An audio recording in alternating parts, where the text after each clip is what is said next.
Nah, yang lebih mengerikan lagi, ayat itu dilanjutkan dengan apa? Jika kalian benar-benar beriman pada Allah dan hari akhir. Sehingga Ibnu Katsir menerangkan, kalau ada sekumpulan masyarakat, isinya orang mengaku muslim, beriman, tapi rela punya pemimpin yang mengembalikan urusan nggak pada Quran dan Sunnah, maaf, itu masyarakat ngakunya doang iman pada Allah dan hari akhir. Na'udzubillah. Ngeri nggak? Ngeri kan? Gitu. Nah, makanya saya nggak mau dianggap sama Allah nggak beriman yang benar. Itu saya maunya beriman yang benar. Karenanya kalau mau nawarin saya untuk ikut-ikutan milih, ya kan, tawarin dong seorang yang terang-terangan mengatakan saya akan kembalikan semua urusan kecil maupun besar pada Quran dan Sunnah. Oh, oke. Saya akan bela dia habis-habisan. Tapi selagi janji itu belum ada, ya maaf. Begitu perintah Allah kok. Perintah Allah adalah taati Allah, taati Rasul, dan ulil amri minkum dengan syarat dua. Syarat dua itu terpenuhi, ayo siap kita bela mati-matian. Tapi selagi dua syarat itu nggak ada, dia nggak pernah nunjukin gitu kan, dia cuma ngakunya doang muslim gitu. Tapi selain daripada itu, ya nanti kita selesaikan dengan, ya mungkin dengan aturan UN, United Nations, mungkin dengan aturan ini, ya maaf.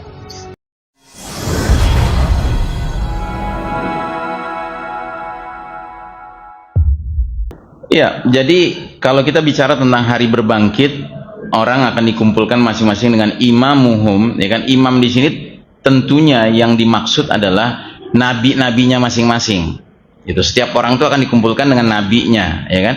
Nah, cuman kalau ada orang-orang tertentu yang dia dengan nabinya itu ternyata dia lebih mengutamakan pemimpin tertentu selain nabinya, ya kan? Maka orang itu akan ditempelkan dengan si pemimpin itu. Nah, tinggal masalahnya si pemimpin itu apakah ngikutin nabi atau tidak, gitu loh. Paham? Paham nggak, Bu? Ya. Itu aja intinya. Kalau pemimpin itu memang ikutin nabi, ya kan, dia aman. Karena yang dia ikuti sebagai imam selain daripada nabi itu juga sejalan dengan nabi, no problem. Cuman yang jadi masalah adalah ketika dia ternyata memilih pemimpin yang pemimpin itu dengan nabi yang dia adalah umatnya tidak sejalan, sudah dia celaka bersama pemimpin itu. Dan itu kan diabadikan dalam Al-Quran di surat Allahumma shalli ala Muhammad Al-Ahzab. Silakan Ibu lihat, Bu, surat Al-Ahzab. Saya juga lihat ayatnya. Surat Al-Ahzab itu surat ke 33. Silakan lihat dari ayat 66-nya, Bu.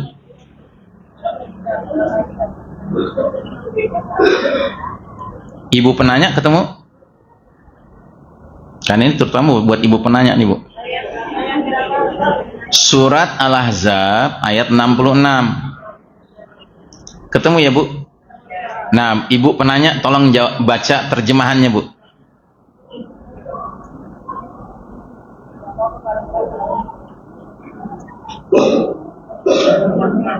Ya, 66. Surat Al-Ahzab ayat 66.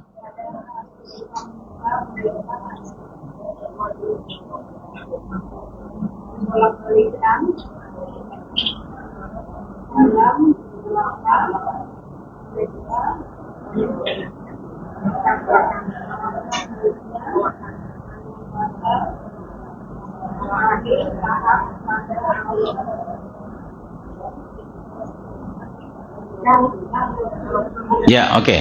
Jadi Allah berfirman, "Yauma tuqallabu wujuhuhum finnari yaquluna." Pada hari ketika wajah mereka dibolak-balikan dalam neraka, berarti ini penghuni neraka ya. Mereka berkata, jadi lagi disiksa itu, lagi dibolak-balik wajahnya di neraka, mereka ngomong, mereka berkata, "Ya laitana, aduhai, alangkah baiknya sekiranya ata'nallaha wa ata'nar rasulah, sekiranya dahulu di dunia kami taat kepada Allah dan taat pula kepada Rasul." Jelas ya?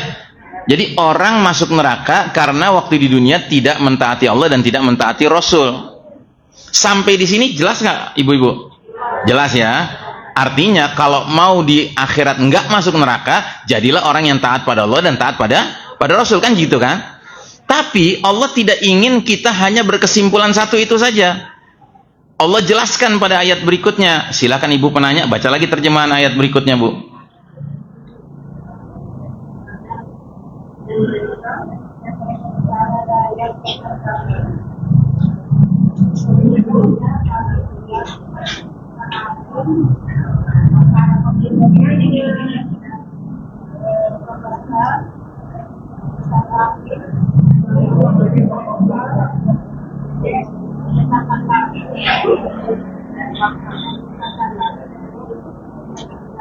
Ya. Jadi mereka lanjutkan nih, si para penghuni neraka ini, mereka melanjutkan curcol mereka. Ya. Wa qalu rabbana inna ata'na sadatana wa kubara'ana fa adalluna sabila. Dan mereka penghuni neraka itu berkata sambil lagi disiksa, dibolak-balik mukanya, ya Rabb kami, sungguh dahulu di dunia kami telah mentaati pemimpin-pemimpin kami dan pembesar-pembesar kami, ternyata mereka menyesatkan kami dari jalan yang benar. Jadi rupanya ayat 66, mereka tidak mentaati Allah dan tidak mentaati Rasul yang mereka sesali itu ada sebabnya.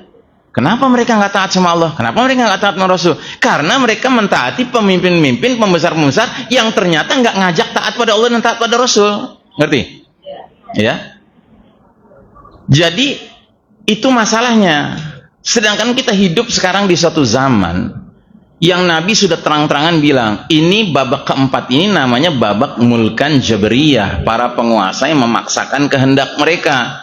Mereka bukan para pemimpin yang menegakkan kehendak Allah dan kehendak Rasul. Yang artinya apa? Penguasa-penguasa ini ingkar pada Allah dan Rasulnya. Gitu. Dan itu terbukti dari apa? Dari fakta bahwa tidak ada satupun calon pemimpin ya yang pernah mengatakan bahwa kalau dia memimpin dia akan memimpin dengan Quran dan Sunnah. Ada nggak? Nggak ada. Bahkan itu syarat supaya jadi calon, yaitu nggak ngomong begitu. Iya kan? Syaratnya kan itu harus begitu ngomong begitu. Oh, singkir, radikal. Ya kan? Nah, jadi saudaraku rahimakumullah, padahal ayat Allah tentang kepemimpinan ini sudah pernah saya sampaikan di sini, tapi nggak salah saya ulangi lagi. Tolong ibu-ibu catat dan lihat ayatnya. An-Nisa 59. Apa bunyinya? Bunyinya, ya ayyuhalladzina amanu atiullaha wa atiur rasula wa ulil amri minkum. Fa in tanaza'tum fi syai'in farudduhu ila Allahi war rasuli in kuntum tu'minuna billahi wal yawmil akhir dzalika khairun wa ahsanu ta'wila. Artinya, hai orang-orang beriman, taatilah Allah dan taatilah Rasul dan ulil amri minkum, para pemimpin di antara kalian. Dan jika kalian berselisih pendapat tentang suatu urusan, suatu perkara, kembalikanlah urusan itu kepada Allah, yakni Al-Quran, dan kepada Rasul, yakni As-Sunnah, jika kalian beriman pada Allah dan hari akhir. Yang demikian itu lebih baik akibatnya dan lebih tepat pentakwilannya, penafsirannya. Jadi ibu-ibu, ada berapa pihak yang harus ditaati orang beriman? 3 dong. Allah, Rasul, dan ulil amri, ya kan? Nah, cuma tolong perhatikan ayat ini. Syekh As-Sabuni, seorang ulama dari Suriah, beliau di dalam kitab tafsirnya mengatakan, kok di depan Allah ada kata atiu, taatilah. Kok di depan Rasul ada kata atiu, taatilah. Kok di depan ulil amri minkum kagak ada kata atiu, taatilah. Coba perhatikan baik-baik. Ada nggak? Nggak ada kan? Jadi artinya terjemahannya gini, hai orang-orang beriman, taatilah Allah dan taatilah Rasul dan para pemimpin di antara kalian. Jadi nggak ada taatilah para pemimpin di antara kalian. Kata Syekh As-Sabuni, ulama dari Suriah ini, di depan Allah pakai atiu, taatilah, di depan Rasul pakai atiu, taatilah, di depan ulil amri minkum nggak pakai atiu. Karena apa? Karena mentaati Allah dan Rasulnya sifatnya absolut, mutlak. Nggak ada tawar-menawar, nggak ada cincong-cincong, nggak ada protes-protes. Pokoknya kalau udah Allah, Rasul, sami'na wa ta'na. Sementara mentaati ulil amri minkum, para pemimpin di antara kalian, ada syaratnya. Syaratnya apa? Syaratnya 2. Di mana kita temukan? Di ayat ini. Apa itu 2 syaratnya? 1, dia harus ulil amri minkum, para pemimpin di antara kalian. Kaliannya kemana? Ke awal ayat, hai orang-orang beriman.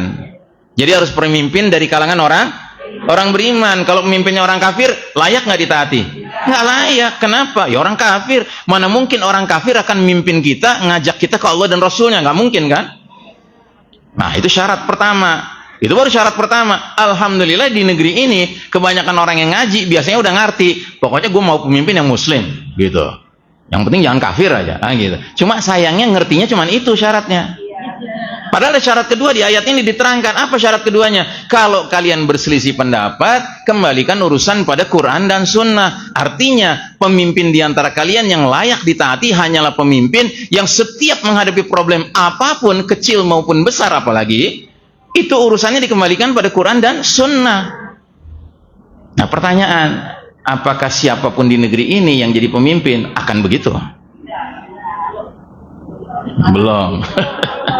Belum, karena masih belum, jadi nggak apa-apa. Masih belum, ya nggak apa-apa, berarti ya pilih aja, gitu. Nah, gimana? Kalau saya mah nggak berani ngambil resiko. Ya, bagi saya selagi belum ada komitmen itu, maaf, ya kan? Bagi saya Nabi langsung pemimpin saya, gitu. Sorry, gitu. Nah, yang lebih mengerikan lagi, ayat itu dilanjutkan dengan apa? Jika kalian benar-benar beriman pada Allah dan hari akhir. Sehingga Ibnu Katsir menerangkan, kalau ada sekumpulan masyarakat isinya orang mengaku muslim, beriman, tapi rela punya pemimpin yang mengembalikan urusan nggak pada Quran dan Sunnah, maaf, itu masyarakat ngakunya doang iman pada Allah dan hari akhir. Na'udzubillah. Ngeri nggak? Ngeri kan? Gitu. Nah, makanya saya nggak mau dianggap sama Allah nggak beriman yang benar. Itu saya maunya beriman yang benar. Karenanya kalau mau nawarin saya untuk ikut-ikutan milih, ya kan? Tawarin dong seorang yang terang-terangan mengatakan saya akan kembalikan semua urusan kecil maupun besar pada Quran dan Sunnah. Oh, oke. Saya akan bela dia habis-habisan. Tapi selagi janji itu belum ada, ya maaf. Begitu perintah Allah kok. Perintah Allah adalah taati Allah, taati Rasul, dan ulil amri minkum dengan syarat dua. Syarat dua itu terpenuhi, ayo siap kita bela mati-matian. Tapi selagi dua syarat itu nggak ada, dia nggak pernah nunjukin, gitu kan? Dia cuma ngakunya doang muslim, gitu. Tapi selain daripada itu, ya nanti kita selesaikan dengan, ya mungkin dengan aturan UN, United Nations, mungkin dengan aturan ini, ya maaf, gitu. Ya, jelas ya Bu? Ya, jelas ya Bu? Mudah-mudahan jelas bagi yang jelas, bagi yang belum jelas, mudah-mudahan lama-lama jelas, ya. Baik. Berhubung pertanyaan pertama mengakibatkan jawaban begitu panjang, kayaknya satu pertanyaan saja. Alhamdulillah, jazakumullah khairan Ustaz. Semoga